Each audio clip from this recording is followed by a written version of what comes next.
होता और कहा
बताया कि वो पिता अधूरा रहता है, जिसका वो आंगन खिला नहीं, वो पिता अधूरा होता है, मैया का साया मिला नहीं।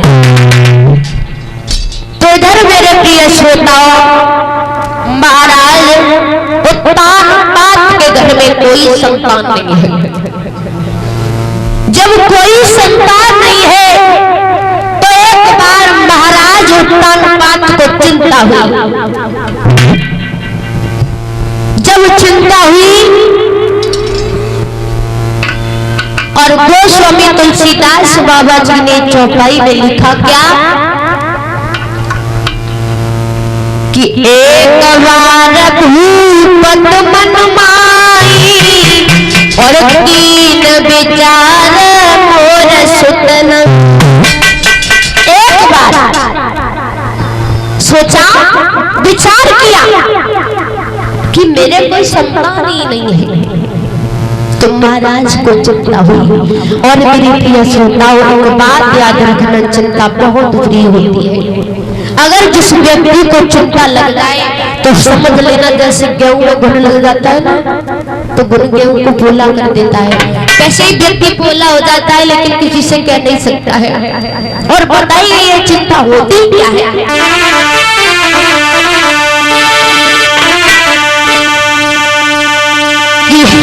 चिंता बड़ी चिंता की है, चिंता और बड़ी चिंता और नर को निर्जीव बनाती है।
चिंता बहुत बुरी होती है। अगर देखा होगा जिंदा व्यक्ति को चिंता लग जाए तो जिंदा को चिंता खा जाती है, लेकिन मुर्दे को चिता ही जलाती है। तो इसी प्रकार महाराज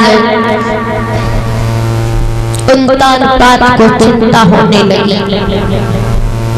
जब चिंता होने लगी तो व्यास नंदन पुत्र श्री सुखदेव जी समझाने लगे होंगे, हे राजन परीक्षित, अगर महाराज को चिंता है तो उसी समय सभा में महाराज उत्तानपाद बैठे हुए थे। तो उसी समय मंत्री ने कहा, महाराज हमें ऐसा लगता है आज सभा में तुम्हारा मन नहीं लग रहा और आप आज चिंतित नजर आ रहे हो। महाराज ने कहा, मंत्री मुझे सिर्फ चिंता उसी बात की है, तुम्हें तो पता है मेरे कोई संतान नहीं है। तो उसी समय का मंत्री ने, महाराज ऐसा करो, थोड़ी बहुत देर के लिए महलों में चले जाओ, पत्नी के पास चले जाओ, जिससे तुम्हारा मन बहल जाएगा। तो महाराज उत्तानपाद सभा को छोड़ करके उसी समय महलों के लिए चले हैं। जब महलों के लिए चले हैं तो क्या देखा है, मैया सुनीति घुटनों में सर छुपाए हुए आंगन में बैठी रो रही थी। महाराज को देखा तो खड़ी हो गई। महाराज का हाथ पकड़ लिया, पलंग पर बैठा लिया, कहा, महाराज क्या हुआ, आप इतनी जल्दी कैसे आता हुआ? उत्तानपाद ने कहा, राजा मैं तुम्हारे दुख को समझता हूँ, मुझे पता है तुम्हें बहुत दुख है एक संतान के लिए। तो उसी समय सुनीति ने कहा, महाराज पता नहीं ऐसे कौन से कर्म किए हैं जो भगवान ने हमें संतान का मुंह देखने के लिए नहीं दिया। तो उसी समय महाराज उत्तानपाद ने कहा, रानी धैर्य को धारण करो, अभी भी कुछ नहीं हुआ है। अगर प्रभु की मर्जी होगी तो हमारा संतान हो सकती है, लेकिन रानी एक बात याद रखना, जो जैसा कर्म करता है भगवान उसे वैसा ही फल देता। और तुम संतान के लिए इतनी परेशान हो, तुम्हें नहीं पता है और भूले हैं। महाराज उत्तानपाद रानी सुनीति से सुनीति मेरी बात सुना और कहा, ये तो कर्मों की खेती है,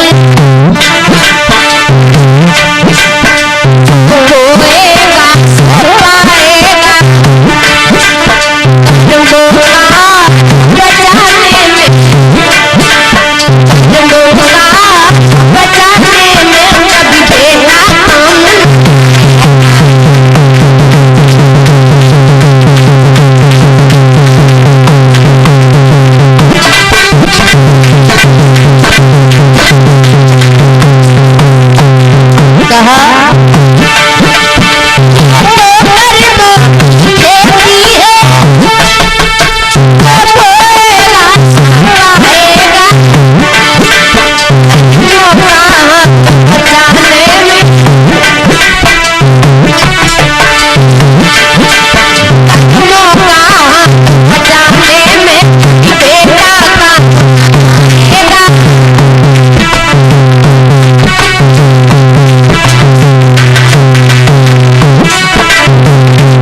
जैसे ही महाराज ने कहा, रानी चिंता को छोड़ो, एक दिन तो होता है कि बेटा भी काम नहीं आता है और तुम संतान के लिए इतनी परेशान हो।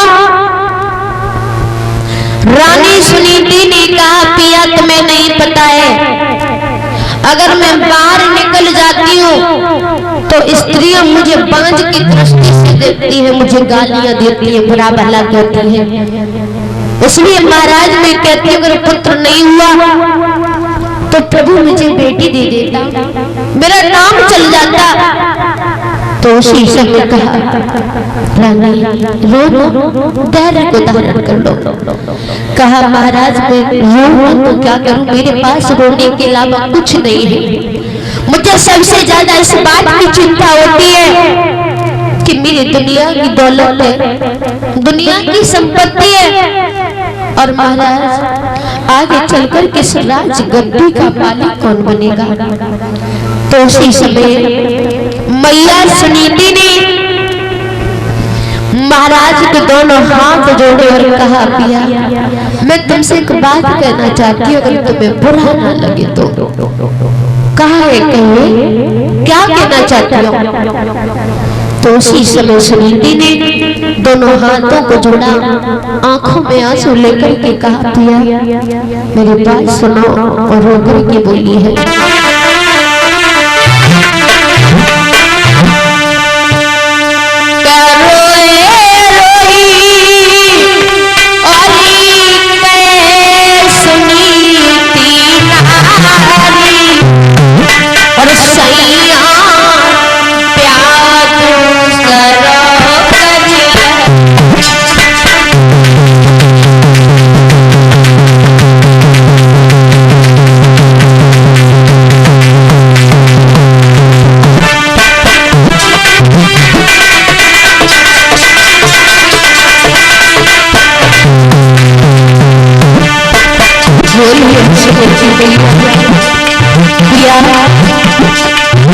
आप अपना दूसरा विवाह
जैसे ही रानी सुनीति ने कहा, तो उसी समय महाराज तन बात बोले, रानी क्या कह रही हो, कुछ सोचो, कुछ विचारो, क्या कर रही हो।